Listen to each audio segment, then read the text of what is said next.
All right. Out of the gate, out of the chute, the Chad Valdez YouTube channel coming at you on this Friday afternoon, December the 20th, 2024, for some quick sports talk hits that I conduct on this program, on this platform of mine. And allowing yours truly here to wish you a very Merry Christmas coming up in just a few days on the 25th. Wishing you a very merry, happy, and safe Christmas coming up. For the quick sports talk hits that I conduct here on this platform, on this channel of mine, I invite and encourage you to do so if you do not already, obviously. And for a much deeper dive into sports talk and what yours truly conducts, that is on my other platform, and that is the Real Talk with Chad Valdez via Apple Podcasts. And so I invite and encourage you to follow that one if you do not, and invite and encourage you to subscribe to this one if you do not already do so. So out of the gate, out of the chute, let's go ahead and get this thing started on the quick sports talk hits. A lot of it's going to be on the football avenue, college football, and a little bit NFL as well.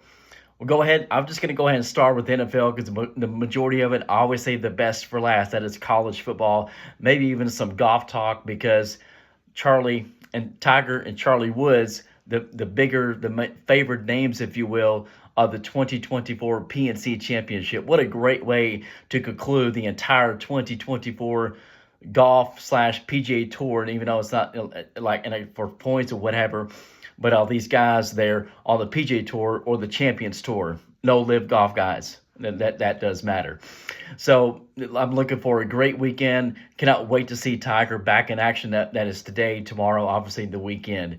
And I'll tap the brakes on when it comes to a golf talk. I got to do all this for football. So NFL, coming down the stretch of the season comes.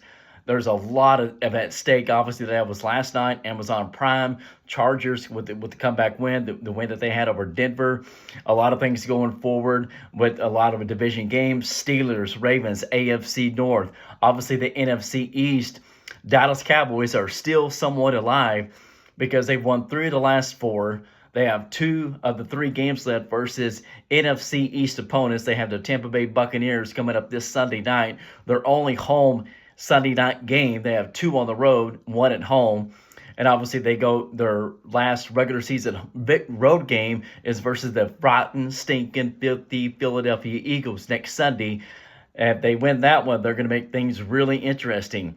And then they conclude on the 4th or 5th of January versus the Commanders. And so, they've only lost 1 division game, so they're still in it to a degree. They got to win out, and they need a little bit of help as well. That's all I'm going to say on the NFL avenue, excluding former NFL head coach Bill Belichick to the North Carolina Tar Heels, a basketball school, if you will. I just do not see it. I just do not see a guy. This is not to run down Bill Belichick at all. He's the greatest NFL coach of all time. It is the greatest coach of all time, obviously. If you want to put Nick Saban in that, because he is on a college avenue. They've won the most NFL championships, obviously, and that we can remember. Obviously, there's Vince Lombardi, so on and so forth, and Chuck Noll, all those guys. But when it comes to him, when it comes to Bill Belichick, I just do not see him. He's out of football for a year, obviously. Came down to the college avenue. He's 72 years old.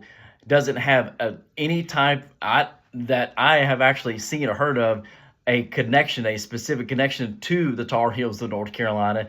What is he, a North Carolina native? So, okay, we want to throw that in there. But 72 years old, the way that college football is the way it is now these days, it's almost like NFL because the players are getting paid. They're like free agents. They transfer all the damn time. Majority of them it's tainting college football to a degree. But my main point on that is I just do not see how a 72-year-old man that is a hard-nosed, no-nonsense coach is going to be able to really get it to hone in on 18 to 22, maybe 23-year-old young men. I just do not see it. I'm really curious of how I just don't know how long it's going to last. He's 72 years old, with all due respect. And so I just do not see that. I just do not see that really coming to full circle, whatever the contract is, if maybe 2-3 years, whatever. I just don't think it's going to end well for him, nor maybe it's not going to win more. It's not going to end well more for North Carolina than it will for Bill Belichick. Other thing, when it comes to the college football avenue, as I was saying earlier, if I did mention it, I believe the college football playoff, they got it right with 12, not obviously more than 4, not 8, but 12. I think that is the right way to going forward of collegiate football and the playoffs, if you will. We got the first one tonight. That is obviously all eyes of Indiana going to be watching this game. Indiana Hoosiers, the basketball school. What I was just saying about North Carolina, right? They're going up north to South Bend, Indiana. I mean, that is going to be one hell of a game. It's probably the biggest game that Indiana has played in. They played in a lot of big games so far this season. That's their biggest one. You have another one coming up tomorrow, SMU, and going over to State College, Pennsylvania. Huge games. Obviously, tomorrow, Clemson, I'm going to have the eye of the tiger versus the damn Longhorns. As always, tell a family member, tell a friend. Until next time, I will catch you on the next one. This is the Chad Valdez YouTube channel.